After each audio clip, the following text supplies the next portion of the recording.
tardes o buenos días o buenas noches, dependiendo de la hora que vean el video. Dando continuidad a la clase, si me recuerdan, que vimos anteriormente sobre el sistema nervioso. Hoy vamos a analizar y a estudiar un poco acerca de la segunda parte de lo que es el sistema nervioso. Hoy es la segunda y última clase que me encargó el maestro Carlos para ustedes, así que se las voy a dar. Espero que se entienda. Ya saben que cualquier duda o comentario me lo hacen saber mediante el maestro o a mi persona, ¿va? Bueno, si recordarán, mi nombre es Jorge Rocha Montaño, yo soy médico cirujano y espero que se comprenda bien todo lo que vamos a ver hoy. Bueno, el maestro Carlos a mí me encargó que la segunda clase era acerca del sistema nervioso autónomo. Ese era el título, digamos, de la clase como tal. Así como vimos anteriormente el sistema nervioso central. ¿Ok? Dentro de toda la gran gama que tiene el sistema nervioso como tal, hay una porción que se llama sistema nervioso autónomo. Y este sistema nervioso autónomo, el cual se divide en dos, ya lo vamos a ver con más detalles, pertenece a otro, digamos que es un subsistema de otro, llamado sistema nervioso periférico. ¿Ok? Por eso el título de esta diapositiva dice sistema nervioso periférico. Realmente vamos a estudiar el autónomo, pero el autónomo pertenece al sistema nervioso periférico. ¿Ok? En la anterior clase vimos como definición, en primer lugar, lo que era el sistema nervioso, ¿se acuerdan? En general, y ya de ahí desglosamos que el sistema nervioso como tal, que comprendía, a ver si se acuerdan, todo lo que era el encéfalo, la médula espinal y todos los nervios que inervan todo nuestro cuerpo, todo eso digamos que es parte completa del sistema nervioso, se dividía en dos grandes ramas. Una era el sistema nervioso central, que fue el que vimos en la clase anterior, que comprendía el encéfalo y la médula espinal, y el otro era el sistema nervioso periférico, que comprendía toda la serie de nervios que van desde el encéfalo al resto del cuerpo, que son los pares craneales, o desde la médula espinal hacia el resto del cuerpo, que son los pares medulares o pares raquídeos. ¿Ok? Entonces todos esos nervios que se desprenden del sistema nervioso central, ya sea del encéfalo o de la médula, se llama sistema nervioso periférico. ¿Ok? Entonces, en resumen, para entender mejor, podríamos decir que el sistema nervioso central se divide en dos grandes partes. El sistema nervioso en general se divide en dos grandes partes: el sistema nervioso central y el sistema nervioso periférico. El central es el que estudiamos anteriormente, el periférico es el que vamos a ver hoy. ¿Ok? Bien. El sistema nervioso periférico, ¿qué dice como definición? Dice que es un conjunto de nervios y ganglios nerviosos ubicados fuera del sistema nervioso central, cuya función es comunicar y conectar las diferentes porciones del cuerpo humano con el sistema nervioso central. Concentrémonos en esta imagen del centro. Vemos que la parte, aquí tenemos en rosado todo lo que sería el sistema nervioso central, que se acuerdan, era el encéfalo y la médula espinal. Y en amarillo tendríamos el sistema nervioso periférico, que es el que vamos a ver hoy, que comprende todos los nervios raquídeos que salen o nervios medulares que salen de la médula, como tal, como podemos ver en la imagen, para allá y para acá, y también los pares craneales, que también se ven en amarillo, que se desprenden del propio encéfalo. ¿Ok? A nuestra izquierda vemos el rótulo de lo que es el sistema nervioso central. Aquí dice sistema nervioso central, que sería el cerebro, el encéfalo y la médula espinal. ¿Ok? Y a nuestra derecha tendríamos el sistema nervioso periférico, que se desprenden los nervios craneales, que están aquí, y los nervios medulares o raquídeos, que se desprenden aquí. En total tenemos 12 pares craneales, me parece que con el maestro Carlos ya ustedes lo vieron, si lo recordarán, y tenemos 31 pares raquídeos. ¿ok? En total, los 31 pares raquídeos y los 12 pares craneales son los que hacen el sistema nervioso periférico, ¿ok? Ahora, este sistema nervioso periférico, que sería todo lo que está en amarillo, se va a dividir en dos grupos. Uno es el sistema nervioso somático y el otro es el que vamos a estudiar, el que nos interesa, que es el sistema nervioso autónomo, ¿ok? No nos vamos a concentrar en el somático, pero someramente vamos a hablar sobre él. Es básicamente todo lo que tiene que ver con la inervación de músculos y de movimientos y actividades voluntarias. ¿Qué quiere decir con voluntario? Que yo tengo la capacidad de decidir si me muevo o no me muevo, si hago esta actividad o no hago esta actividad, ¿no es cierto? Entonces, como está inervando todo el músculo estriado o el músculo esquelético, por ejemplo, yo puedo decidir si mover mi brazo, si mover la pierna, si agacharme, si saltar, etc. ¿Ok? Entonces, todos esos movimientos voluntarios que yo hago está a cargo del sistema nervioso somático. ¿Ok? Por eso en la imagen podemos ver el músculo. Aquí se ve el brazo, el bíceps y el tríceps, ¿no? Que son movimientos que yo puedo realizar de manera voluntaria. No tiene mayor ciencia, no tiene mayor profundidad más que eso, a grandes rasgos, ¿no? Ya luego si nos metemos más en el área fisiológica, pues sí tiene su complejidad, pero en general es eso, son las actividades y los movimientos voluntarios que yo realizo. Ahora, antes de pasar al autónomo, debo mencionar que nosotros, así, para que ustedes sepan cómo, a manera general, en nuestro cuerpo humano tenemos tres tipos de músculos. Uno es el músculo estriado o esquelético, es el mismo. El otro es el músculo cardíaco y el otro es el músculo liso. De los tres músculos, estriado, cardíaco y liso, solamente el estriado o esquelético es el que es voluntario. Y este se ubica en todo nuestro cuerpo, que son todos los ejercicios, todos los movimientos que nosotros realizamos. Por ejemplo, si vamos al gimnasio, practicamos algún deporte, cualquier actividad que realicemos, levantamiento de pesa, correr, saltar, trotar, lo que sea, va a comprometer estos músculos. Son los músculos que podríamos decir se ven, ¿no es cierto?, que están externos. Ese es el músculo estriado y es totalmente voluntario porque nosotros obviamente lo movemos, ¿no es cierto?, a nuestra voluntad. Luego tenemos el músculo cardíaco y el músculo liso. Estos son involuntarios. ¿Qué quiere decir involuntario? Que yo no puedo dominar sobre ellos. El músculo cardíaco, ya saben, se contrae de manera involuntaria. Nosotros no decimos cada ratito contraete corazón y lleva sangre al resto del cuerpo, no. O sea, lo hace totalmente involuntario y tampoco podemos intervenir directamente sobre nuestra frecuencia cardíaca. O sea, el corazón late a determinados latidos por minuto dependiendo de muchas funciones fisiológicas, pero no de nuestra voluntad. Y el músculo liso es el músculo que se ubica principalmente en todas las vísceras de nuestro cuerpo. Vísceras u órganos, corazón, pulmón, colon, estómago, todo lo que vejiga, todos esos órganos, aunque pareciera que no, tienen músculo, pero es un tipo de músculo diferente al músculo que encontramos, ¿no es cierto?, en nuestros brazos, en nuestras piernas, porque es un músculo involuntario. Incluso anatómicamente, si lo analizamos, son diferentes, o histológicamente, si revisamos el tejido, son diferentes. Entonces este músculo es involuntario. Nosotros no le decimos a nuestro estómago ya estuvimos comiendo mucho, contráete y sigue con la digestión. No, es algo que hace de manera autónoma. Por eso se llama sistema nervioso autónomo, porque lo hace por sí solo, es involuntario. ¿Ok? Entonces, aquí tenemos estos tres grupos de músculos. El sistema nervioso somático, regresando al tema, es el que se encarga de los movimientos voluntarios, por lo tanto domina inerva todo lo que es el músculo estriado. Y por otro lado tenemos el sistema nervioso autónomo, que va a inervar básicamente vísceras, órganos, y se va a encargar de todo lo que es involuntario, que tiene que ver el músculo liso, como lo analizamos anteriormente, y el músculo cardíaco. ¿Ok? Serían esos dos. Ahora, el sistema nervioso autónomo, como su nombre lo dice, es autónomo. O sea, no,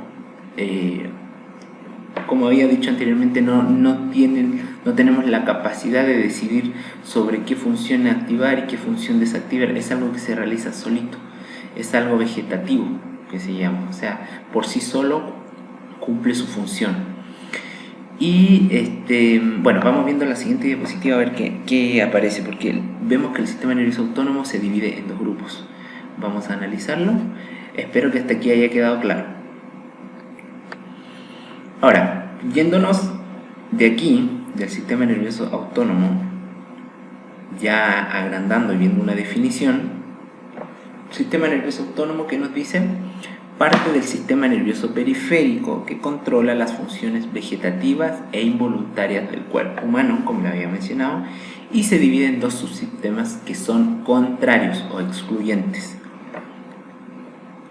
que es el sistema nervioso simpático y el sistema nervioso parasimpático. En resumen, el sistema nervioso autónomo pertenece al sistema nervioso periférico y se divide en sistema nervioso simpático y en sistema nervioso parasimpático. ¿Ok? Ambos son excluyentes, es decir, si se activa uno, se desactiva el otro, si se activa el otro, se desactiva el otro. ¿Ok? Son excluyentes entre sí. Y todos estos van a inervar principalmente las vísceras o los órganos de nuestro cuerpo, como podemos ver en esta imagen.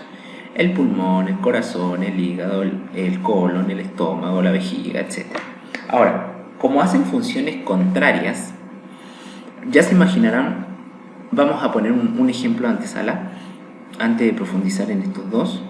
Si son excluyentes y yo activo el sistema nervioso simpático, ¿qué pasa con el parasimpático? Se desactiva. Si yo activo el parasimpático, el simpático se desactiva. Si yo en el corazón, por ejemplo, vamos a concentrarlo en el corazón, que es el ejemplo más sencillo, activo el sistema nervioso simpático. El sistema nervioso simpático tiene un efecto en el corazón de aumentar la frecuencia cardíaca, o sea, aumenta la cantidad de latidos por minuto del corazón. Yo activé el sistema nervioso simpático, entonces mi corazón empezó a latir más rápido. ¿Qué pasa si yo activo el sistema nervioso parasimpático? Si yo activo el sistema nervioso parasimpático, el simpático se va a inhibir, es decir, se va a desactivar. ¿Y qué me va a producir en el corazón? ¿Cuál sería el efecto excluyente del aumentar la frecuencia cardíaca en el corazón? Disminución de la frecuencia cardíaca. Entonces sería, si yo con el simpático estoy aumentando la frecuencia cardíaca, con el parasimpático voy a disminuir esa frecuencia cardíaca. ¿Ok? Y así con todos los órganos. Por ejemplo, en el pulmón, el sistema nervioso simpático permite que haya una mejor ventilación de los bronquios. Y el sistema nervioso simpático parasimpático, ¿qué creen ustedes que hace? Disminuye la cantidad de flujo de aire de los bronquios, es decir, produce una broncoconstricción. Hace el efecto contrario. Eso es lo que tenemos que entender, ¿va? Ese es como el meollo del asunto. O sea, el sistema nervioso autónomo se divide en simpático, parasimpático, y los cuales son excluyentes mutuamente. Uno activa, el otro desactiva, o si el otro activa, el otro va a desactivar. ¿Ok? Hacen efectos contrarios. En resumen, este es un pequeño resumen para no confundirnos. Tenemos, por ejemplo, aquí arriba sistema nervioso en general. Sistema nervioso se divide en sistema nervioso central y sistema nervioso periférico. Sistema nervioso central se divide en encéfalo y médula, que eso ya lo vimos en la clase anterior. Y el sistema nervioso periférico, que está compuesto de 12 pares craneales y 31 pares raquídeos o medulares, se divide en sistema nervioso autónomo y sistema nervioso somático. Habíamos dicho el somático, que tenía que ver con el músculo estriado y eran todos los movimientos voluntarios de nuestro cuerpo. Y tenemos el sistema nervioso autónomo, que tiene que ver con la inervación del músculo liso y cardíaco y es totalmente involuntario. Tenemos estos dos. Y a su vez este sistema nervioso autónomo se va a dividir en sistema nervioso simpático y sistema nervioso parasimpático, como vimos en la diapositiva anterior, y que tienen un efecto excluyente o contrario. Si uno activa, el otro desactiva. Si este activa, el otro va a desactivar. ¿Ok? Hasta ahí este esquema tiene que quedar clarito, porque ahorita nos vamos a pasar a la parte de estudiar estos dos, sistema simpático y parasimpático. Bien, empecemos con el simpático. Podríamos decir, si profundizamos en el reino animal, nosotros encontramos que, porque nosotros también pertenecemos al reino animal, somos como animales pensantes, ¿no es cierto? En el reino animal encontramos una respuesta de todos los animales, de todos los seres vivos de nuestro planeta, frente a una situación de emergencia, ¿ya? Si analicemos cualquier animalito, un perro por ejemplo, que es lo más sencillo. Si un perro está estresado o en una situación de estrés, ¿qué puede producir? Por ejemplo, que tú provoques un perro, ¿qué va a producir? Que el perro o te ataque o huya o escape, ¿no es cierto? Son dos situaciones en las que puede suceder, que escape, que huya de ti o que te muerda o que te ataque, ¿no es cierto? Y eso va a depender de muchas condiciones, dependiendo de la situación, etc. En los seres humanos pasa exactamente lo mismo, ¿ok? Si nosotros nos encontramos en una situación de emergencia, nuestro cuerpo va a responder de dos maneras en cualquier situación. O vamos a afrontar esa situación, ya sea luchando, no necesariamente una lucha tiene que ser a golpes, sino una lucha, un enfrentamiento, o si vemos que la situación es muy demasiado grande para nosotros, vamos a escapar. Entonces esa va a ser como las dos respuestas. Ahora, esa respuesta, porque voy a esto, es la que compromete el sistema nervioso simpático, ¿ok? Para entender.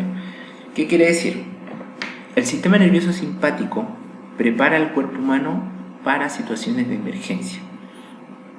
Cualquier situación. Estamos en un edificio y de repente hay un terremoto o de repente hay un incendio. ¿Qué tenemos que hacer? Evacuar, escapar, ¿no es cierto? Vamos a necesitar ¿qué? Correr, ocultarnos, no sé, cualquier tipo de actividad que requiera energía, ¿no es cierto? Es una situación de emergencia donde tenemos, por ejemplo, si es un incendio, donde tenemos que escapar, porque si no, morimos, ¿no es cierto? Entonces, esa activación de todo nuestro sistema para poder escapar del incendio, básicamente lo va a cumplir ¿quién? El sistema nervioso simpático, ¿ok? El ejemplo que le puse del perro, el perro va a atacarnos o a huir, su sistema nervioso simpático se activó, ya sea para atacarnos o para huir. Entonces pasa exactamente lo mismo con nosotros. Entonces el sistema nervioso simpático es eso, básicamente es prepararnos para situaciones de emergencia, donde tenemos que huir o escapar. Y para que esto ocurra tiene que haber activación de órganos internos e incluso del músculo para poder escapar o luchar, ¿ok? Y para esto, ¿qué va a suceder? El sistema nervioso simpático va a permitir liberar aminas, que son principalmente la adrenalina y noradrenalina, me imagino que las han escuchado, que son aminas o neurotransmisores que activan, ¿no es cierto?, el sistema nervioso, lo activan para permitirnos movernos más rápido, etc. Y también va a liberar neurotransmisores simpáticos como la norepinefrina. Ahora, ¿qué efecto va a producir en nuestro cuerpo? Aquí quiero que usemos mucho la lógica. Si yo, por ejemplo, vamos a volver al ejemplo del incendio. Si yo estoy en un quinto piso y hay un incendio en el edificio donde estoy, necesito escapar. ¿Qué creen que necesita mi organismo para poder escapar? Fisiológicamente, ¿qué cambios tendrían que haber? Aquí tenemos algunos ejemplos. Si necesito correr, obviamente mi cuerpo va a demandar más oxígeno, por lo tanto necesito que haya mayor irrigación sanguínea a mi cuerpo. Entonces, ¿cuál es el primer efecto simpático que va a provocarse? Un aumento de la frecuencia cardíaca. La frecuencia cardíaca va a aumentar porque necesito más flujo de sangre en mi cuerpo para poder moverme mejor. Va a aumentar también la frecuencia respiratoria. ¿Por qué? Porque en el ejercicio que necesito para escapar, mayor oxígeno. Va a producirse una broncodilatación, es decir, mis bronquios van a permitir que ingrese más aire a mis pulmones para yo poder oxigenarme mejor y poder tener un mejor rendimiento para correr o escapar, ¿ok? Puede haber una piloerección, que es cuando se erectan los pelitos, los vellitos de nuestro cuerpo, que también ocurre en situaciones de estrés. El cuarto punto dice dilatación de las pupilas. ¿Por qué creen que se dilatan las pupilas? porque necesito mirar mejor, ¿no es cierto? Ver el panorama, la situación que estoy afrontando. Si necesito escapar del edificio porque se está quemando, necesito ver bien, entonces mis pupilas se tienen que dilatar, ¿okay? Entonces todas esas activaciones, y por increíble que parezca, las hace nuestro sistema nervioso simpático, ¿okay? Ahora, hay ciertas funciones que en ese momento que estoy escapando y que tengo activado mi sistema nervioso simpático, no necesito que estén activas, como las dos de abajo. Inhibe la digestión, inhibe la micción. No necesito, en ese momento que estoy escapando de un incendio, no necesito a mi aparato digestivo para nada, no necesito que se active.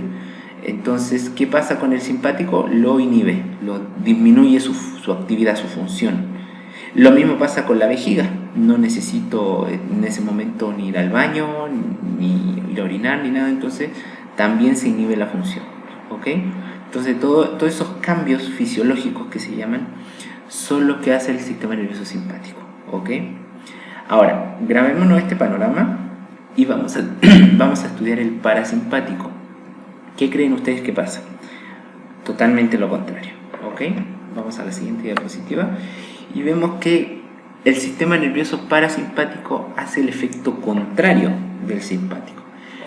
Si el simpático, que decía, prepara al cuerpo humano para situaciones de emergencia, de escape o de lucha, el parasimpático va a producir un efecto contrario.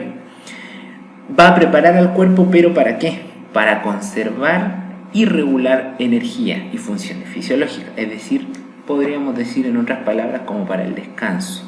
¿Okay? Nuestro cuerpo ya está más relajado, ya escapamos del incendio, salimos del edificio, ahora necesitamos relajarnos y regular nuestras funciones fisiológicas y conservar la energía que nos quedó. Entonces en ese momento, ¡pum!, se activa el sistema nervioso parasimpático, que hace el efecto contrario del simpático. ¿Y qué hace esto? Activa órganos y sistemas para recuperar la energía o asimilar energía nueva.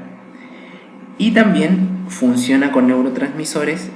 Si vimos que el neurotransmisor principal del simpático era la norepinefrina o noradrenalina, en el parasimpático va a ser principalmente la acetilcolina, ¿okay? Es el principal neurotransmisor del sistema nervioso parasimpático. Ahora, saquemos por lógica también cuáles son los efectos del parasimpático. ¿Cuáles son los efectos del parasimpático? En primer lugar, si el simpático aumentaba la frecuencia cardíaca porque necesitábamos escapar, correr, huir, en este caso ya huimos, ya escapamos, entonces tiene que haber una disminución de esa frecuencia cardíaca.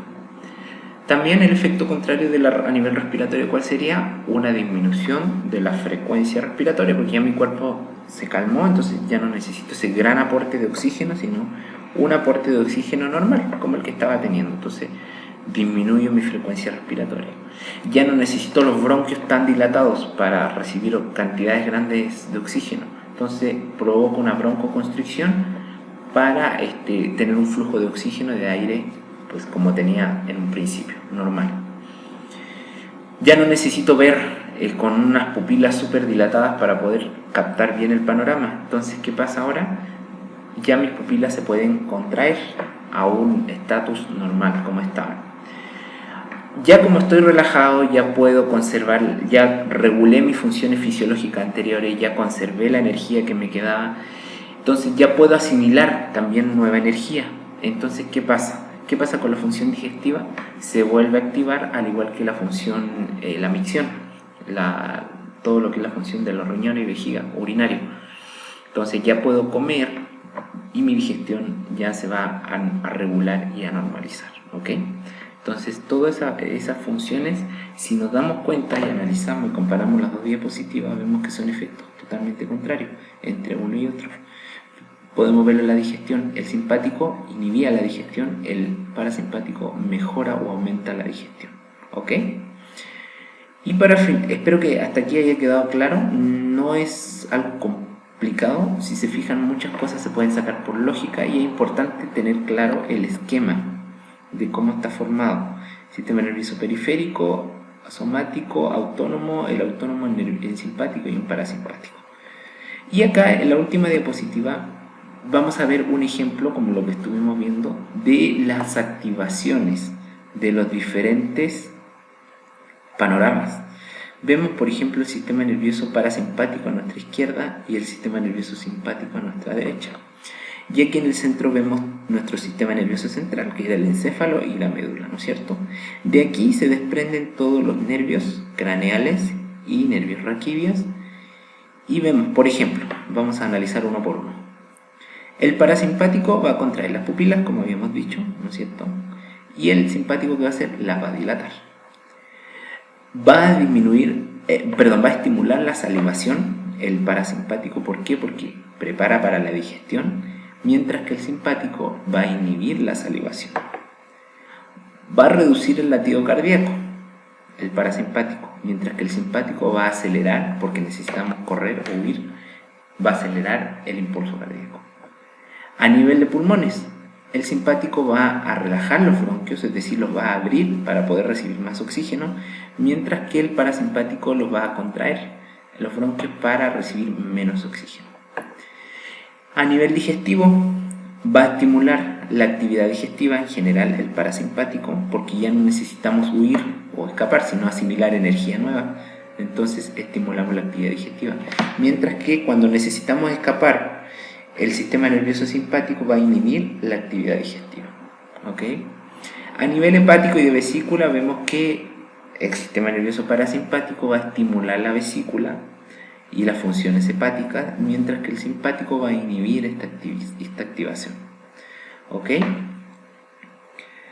A nivel de vejiga, el parasimpático contrae la vejiga, es decir, aumenta la micción, mientras que en el simpático relaja la vejiga o inhibe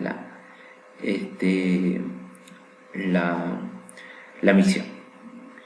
Y también a nivel rectal o a nivel colon, relaja el recto, el parasimpático, mientras que a nivel simpático hay una contracción del recto. ¿Ok? Entonces esas son funciones. Básicamente son dos caras de una moneda, es una dualidad. Por un lado tenemos un efecto, por el otro tenemos el efecto contrario. Entonces están dualizados. Es importante guiarnos. Un tips importante es eso, el escapar o huir. Si yo tengo que escapar o huir de una situación, estoy activando mi sistema simpático y tengo que analizar, y lo sacamos por lógica, qué es lo que necesito activar para yo poder escapar o enfrentar la situación adecuadamente. Necesito más sangre, más oxígeno, entonces activo más mi corazón, activo más mi pulmón.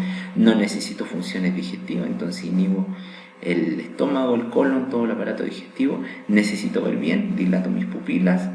No necesito mucha función de micción ni tampoco de digestiva, entonces inhibo la parte digestiva. Y entendiendo el simpático, voy a entender el parasimpático, porque es un efecto contrario. Ya pasó la situación de estrés, las pupilas se contraen, se reduce la frecuencia cardíaca, se reduce la cantidad de oxígeno en el aporte, se estimula la actividad digestiva, se estimula la vejiga, y etcétera, etcétera. ¿Ok? Entonces, teniendo claro esto, ya tenemos claro bien cómo funciona el sistema nervioso autónomo. Bueno, chicos, espero que haya quedado clara la clase. Cualquier duda, ya saben, mediante el maestro Carlos me lo hacen saber, o cualquier comentario. Espero que les haya gustado. Traté de hacerlo lo más sencillo posible para entender, para que todos podamos entender adecuadamente. ¿Ok? Y bueno, nos veremos de manera virtual en otra oportunidad.